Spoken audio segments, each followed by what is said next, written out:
যুক্তরাষ্ট্রের president Donald ট্রাম্পের সরকারি বাসভবন হোয়াইট হাউসে অনুষ্ঠিত এক সভা থেকে মার্ক জাকারবার্গকে বের করে দেওয়ার অভিযোগ উঠেছে।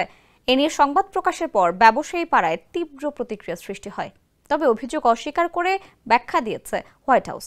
নাম প্রকাশে অনিচ্ছুক দুটি সূত্রের বরাত দিয়ে প্রতিবেদনে বলা হয়েছে, ট্রাম্প ওভাল অফিসে সামরিক নেতাদের সাথে স্টিলথ ফাইটার জেট F-47 নিয়ে বৈঠক করছিলেন। ঠিক তখনই ফেসবুকের প্রতিষ্ঠাতা অপ্রত্যাশিতভাবে ভেতরে প্রবেশ করেন। নিরাপত্তা ছাড়পত্র না পাওয়ার উদ্বেগের কারণে কর্মকর্তারা জাকারবার্গকে বাইরে অপেক্ষা করতে বলেছিলেন বলে অভিযোগ। তবে হোয়াইট হাউসের একজন ঊর্ধ্বতন কর্মকর্তা দ্য নিউ ইয়র্ক পোস্টকে বলেছেন, প্রতিবেদনে পরিস্থিতিকে ভুলভাবে উপস্থাপন করেছে।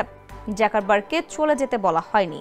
প্রেসিডেন্টের অনুরোধে তিনি হ্যালো বলতে আসেন এবং তারপর পাইলটদের সাথে বৈঠকের পরে অন্য একটি বৈঠক শুরু হওয়ায় মার্ককে অপেক্ষা করতে হতো, তাই তিনি চলে যান। এ বিষয়ে জানতে মেটার সঙ্গে যোগাযোগ করা হয়, তবে প্রতিষ্ঠানটি মন্তব্য করতে অস্বীকৃতি জানায়।